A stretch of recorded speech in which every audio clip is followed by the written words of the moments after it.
What up, everybody? It's the Rottweiler Patriots. I'm Vegas, And I'm T-Bone. and we're coming at you with another video today where we're going to be doing our Week 12 Power Rankings. This is who we think are the top 10 teams in the NFL headed into Week 12. We're going to start off at number 10 with the Jacksonville Jaguars. The Jaguars coming off of a win over the Tennessee Titans in which they absolutely smashed them. They currently sit one game ahead of the Houston Texans for the lead in the division. They're looking like a solid team this year. Honestly, have some consistency issues. This was their best game of the year, and if they're able to build off of it, they can be a pretty darn good team going forward. But they also have some really tough tests coming up in their schedule, and they're really going to have to show if they're the real deal. T-Bone, your thoughts? Took the words out of my mouth. I mean, I completely agree. It's, they've had some consistency issues, and this was their best game, so hopefully they can keep up that momentum. But so far, the records don't lie, the numbers don't lie, so that is why they are here. Absolutely. Obviously, they've had struggles. They're not played as well as I think a lot of people expected them to, but they have played well enough to where they're very likely going to make the playoffs, and at the end of the day, that is the goal. Coming in at number 9, we've got ourselves the Seattle Seahawks. The Seahawks coming off of a tight loss against the Rams, getting swept by them in the season series. Not ideal for a team that is trying to compete for the division. They needed to win that game. That hurts their record, their chances of overtaking the 49ers, and their division record. A big loss for them. They've definitely had some consistency issues this year. They've had some questionable games like this past one, and obviously there's going to be question about Myers missing the game-winning field goal and whatnot. But the Seahawks are still a pretty good team with a well-built core, and they are very well coached by Pete Carroll, and he deserves all the credit in the world for elevating them above what their potential probably is. But there are definitely a lot of questions looming around the Seahawks the last few weeks. There have been some consistency issues with their play. T-Bone, your thoughts? No, there certainly have been some consistency issues. That being said, they are still pretty well. Despite the consistency issues, they still have a solid defensive rookie of the year candidate, solid defense, solid offense. Geno not playing exactly what he was playing last season, but that being said, that doesn't mean he's not playing good, and Pete Carroll's still doing great. It does suck that the in division series and in division games that they lost against the Rams, but oh well. But yeah, so they are still very talented, which is why they're here. Yeah, I mean, they're a team that really needs to figure themselves out the next few weeks if they want to be serious contenders. But regardless of their concerns, they're still a well-built team. Alrighty, coming in at number 8, we've got ourselves the Miami Dolphins. The Dolphins coming off of a rather unconvincing win over the Raiders, in which it took a late interception to hold them off. Not a great performance from the Dolphins against a not great Raiders team. The questions around this team continue to grow about how good are they really, and can they actually beat the best of the best? Can they compete with the elite talented teams, the best of the best in this league? Those questions were not answered this week, and honestly, only more doubt was planted in a lot of people's minds, because they did not look good against a not good Raiders team. T-Bone, your thoughts? Yeah, I certainly am wondering about the consistency in the future of the Dolphins. That being said, I think you're a little down on the Raiders. I mean, I think this new era without McDaniel is doing better, and Aiden O'Connell's doing pretty solid. So that being said, the Dolphins are still kind of wondering. But that being said, they are still records don't lie, and they're still on pace to do great things, which is why they are here. Yeah, the Dolphins should definitely consider themselves fortunate that the Buffalo Bills are not playing good football right now, and that the Jets, things aren't working out at that quarterback position. The Dolphins are doing what they need to do to win the division, but the play isn't convincing. And honestly, we're 3 teams into this, 8, 9, and 10, and every single team we've said has played unconvincing and inconsistent football with a lot of questions around them. And these are supposed to be the top 10 teams league among supposedly the best of the best.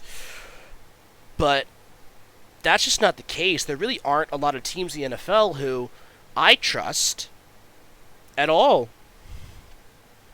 That's just the reality of it. And I mean, Tom Brady on the Stephen A. Smith show summed it up perfectly. Took my internal thoughts and put them into words better than I could have about the overall level of football in the NFL this year, and you seeing it affect the top teams like this. Teams that have records of 7-3. Which is tied for number 1 in their conference. It's just been bad and unconvincing. And mediocre, And I mean, it's just something I felt like I needed to point out, because that's been the trend, and that's what's made doing these videos and our prediction videos very, very difficult. Because the lines are blurred and the margins are non-existent, so it's all sorts of crazy. Alrighty, coming in at number 7, we've got ourselves the Houston Texans. The Texans getting the job done against the Arizona Cardinals. C.J. Stroud threw 3 interceptions, but still found a way to get the win. Not his best performance, not the team's best performance, but you win the games that you need to win, and you learn and grow from them. And C.J. Stroud is a rookie. As well as he's been playing, he still has a lot of learning and a lot of growing to do as a player. That's just reality. Every rookie has a bad game. Even the ones who play really, really well. That's just football. Tom Brady, throughout his career, had bad games. It happens,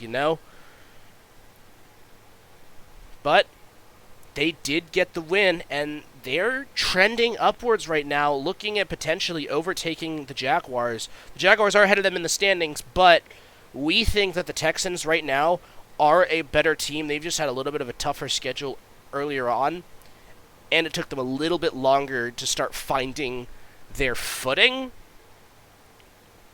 But right now, this is a Texans team, so I don't think a lot of people want to play. T-Bone, your thoughts?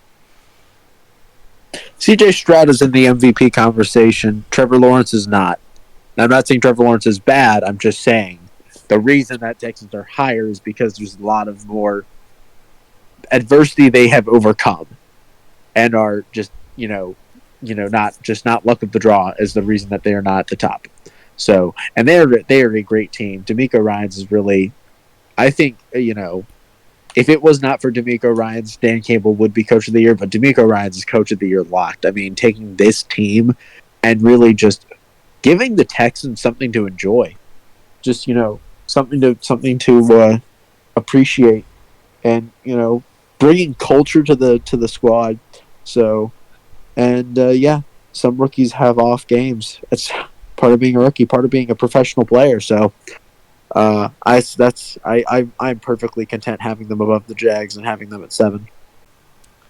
Absolutely. And DeMeco Ryan, you were talking about him. He's done a great job with the Texans this year, and he was one of those hires before the year who I was a fan of and thought would pan out. I don't think I got to discuss that on this channel, but he was one of the guys who I was like, that was the right move by Houston. And absolutely, I mean, Texans had a great offseason this year. Nailed the coach, nailed the quarterback, and it's paying dividends for them this year.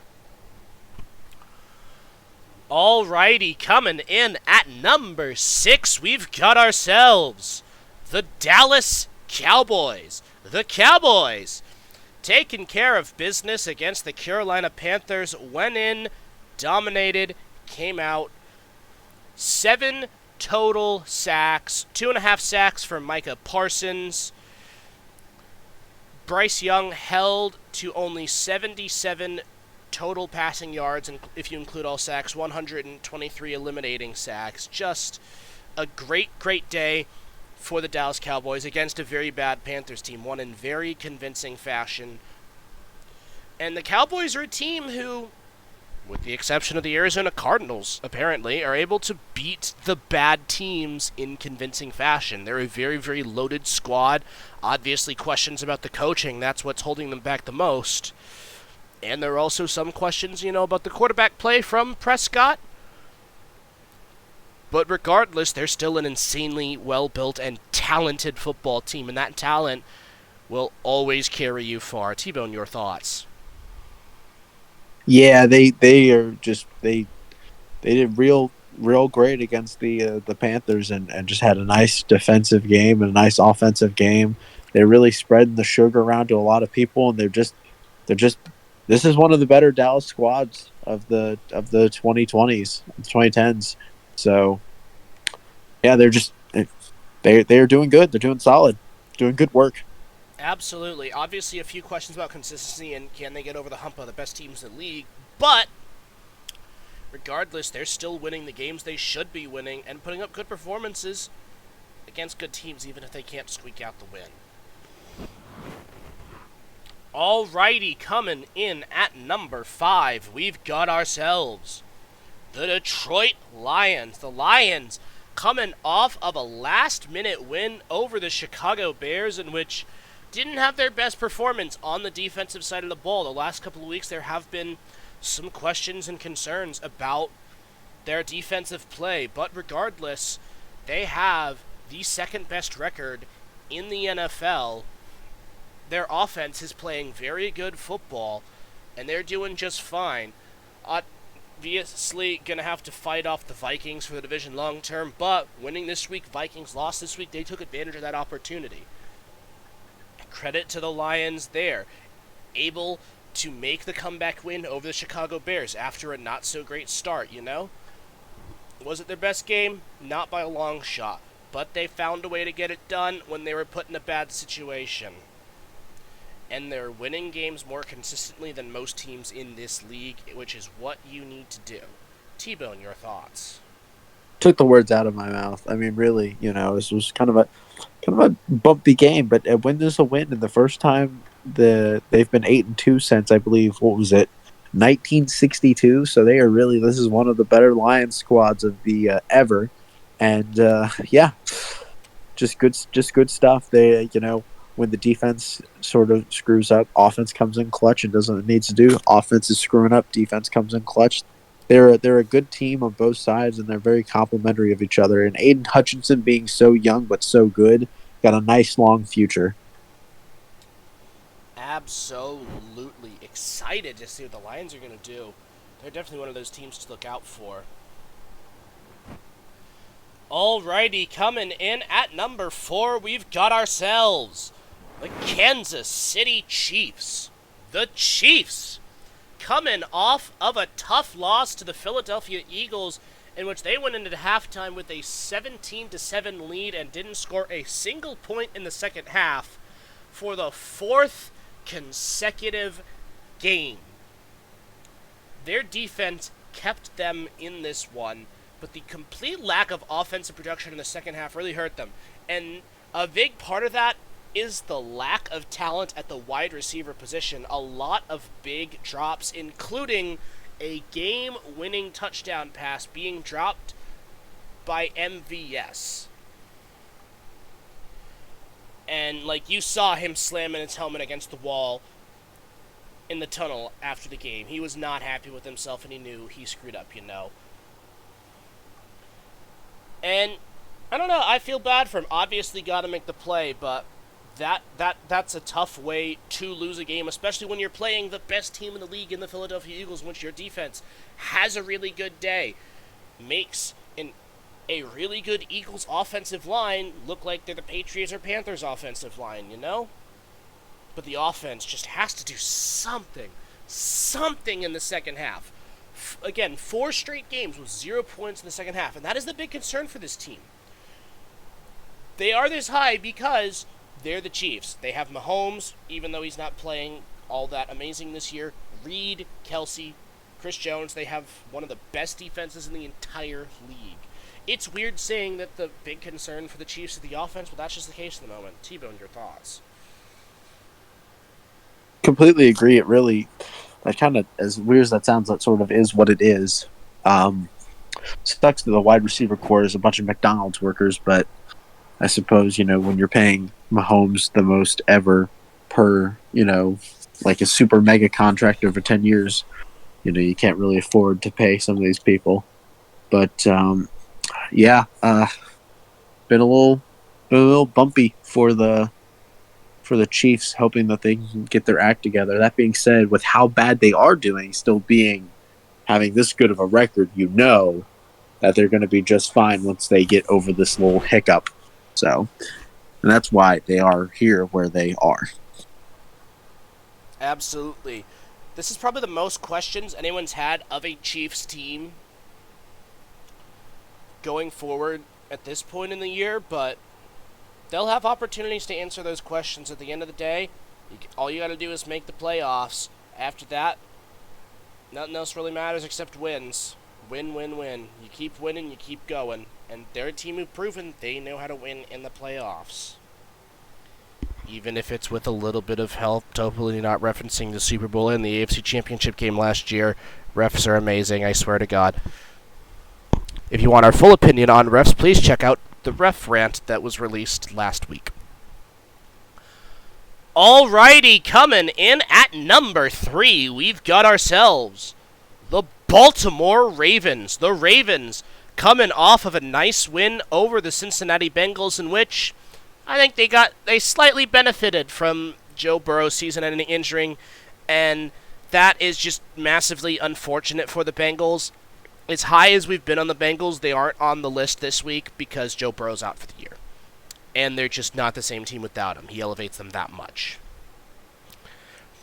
The Ravens, though, not without blows their own, lose Mark Andrews for the year.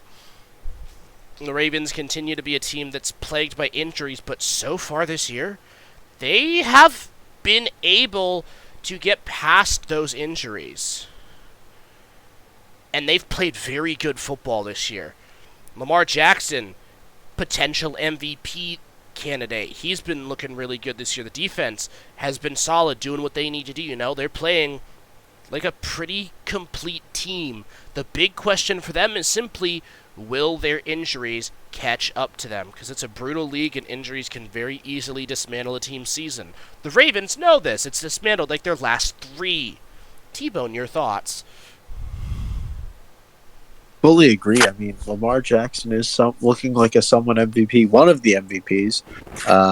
And despite losing Mark Andrews, I still think that they're doing well because they have found ways to adapt. I mean, with J.K. Dobbins coming out, they found ways to use the running game without him. They're being very creative, and so I think that currently they're the number 1 seed in the AFC. So that may switch a time or two, but they are a more successful team than most, and they are overcoming a lot. So that's what I gotta say. Yeah, I mean, they've proven to be strong in the face of adversity, and they are going to experience a lot more of it this year. But they have proven to be very, very resilient, and I'm excited to see what they're able to do going forward.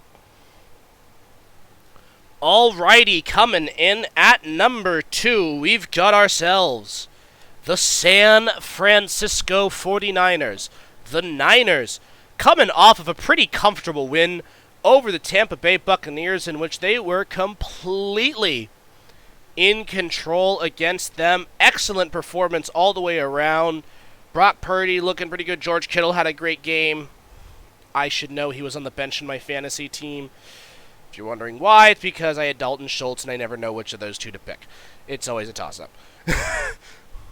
Anyway, the Niners back to their old selves. Their 3-week hiccup seems like a blip in the past. They have found a way to move on and get back to the play that we expect from them. They have been excellent here these last few weeks. They've truly proven that they have the memory of a goldfish, which is an important trait to be a successful team in this league. They don't let those losses hang over them and affect them going forward, and massive credit to them. They found their form. They're playing excellent complementary football. T-Bone, your thoughts? Yeah, no, they really have over that little hiccup. They're back over it. They are playing like they are playing like they should. They are playing like they want to be in the race for number 1 in the NFC, which may be far and away now, but still someone can dream. And yeah, they're just a very together team. I mean, acquiring Chase Young, and Shanahan's probably going to get Shaquille Leonard somewhere and in there. So they're just a great put together team, and when they're playing great, it's amazing football. Absolutely. They're such a fun team to watch. Obviously, there are concerns like if some of their guys get injured, are they going to be able to overcome that? Because part of their struggle over that stretch was guys were hurt. But if they're able to find a way to win if guys get hurt, then they're going to be a truly, truly tough team to stop. And finally, coming in at number 1, we've got ourselves the Philadelphia Eagles. The Eagles, coming off of a tough win against the Chiefs, they showed resilience in the second half, shutting out the Patrick Mahomes-led offense in the second half, completing a 10-point comeback after a not-so-great first half. Obviously, some concerns about the offensive line play in this game. Kansas City has a scary good defensive front, but the Eagles will still feel very disappointed in the way their line played. But overall, they do what the Eagles do. They did enough to win. They do what they need to do to win. They don't ask how, they ask how many, and right now it's more than anyone else in this league. One singular loss to Zach Wilson, of all people, who's now been benched for, I don't remember the guy's name. Regardless, the Eagles, scary good team, the best team in the league, playing excellent, excellent football. They're just so well built. And they're really well coached, and that's why they're winning games. They're one of the few consistencies in a highly inconsistent season. T-Bone, your thoughts? Yeah, death taxes and Eagles always losing to someone a little bit unconvincing, like Zach Wilson, or I believe it was Carson Wentz last year, or Sam Heineke, Sam Howell. I can't remember which commie quarterback was the one that beat them, but they always do something like that. But no, they are a very great team, and when one side of the ball fails, the other comes up big and holds the line while they do it. And this was the win that I expected in the Super Bowl, but it seems the zebras got onto the field. I swear, we both love refs. That Jalen Carter attempted interception, creative. That's one of the things I love about the Eagles. They're a creative team. And some people hate that. Some people are anti-tush push, some people are anti-brotherly shove, and some people are anti-creative, and that's okay, because we aren't. We are all for it. We are all pro creativity and brotherly shove, and Jalen Carter attempted interceptions. So just a fun team to watch, even if their fan base does scream sometimes and have a jail in their stadium. There's definitely a reason that the polls are greased during the playoffs. Philadelphia people can get a little bit crazy. But at the end of the day, it's still the city of brotherly love, and the Eagles are the best team in the NFL. Alrighty, that is going to round out our top 10. Coming in at number 10, we've got the Jaguars. Number 9, the Seahawks. Number 8, the Dolphins. Number 7, the Texans. Number 6, the Cowboys. Number 5, the Lions. Number 4, the Chiefs. Number 3, the Ravens. Number 2, the 49ers. And number 1, the Philadelphia Eagles. Please be sure to leave your thoughts down in the comments below. Feel free to drop your own top 10 or whatever else you feel like. We would love to hear what you all have to say. And that is going to do it for us today. Thank you all so very much for watching. Please be sure to hit the like button. Please be sure to subscribe. And we will see you all in the next video.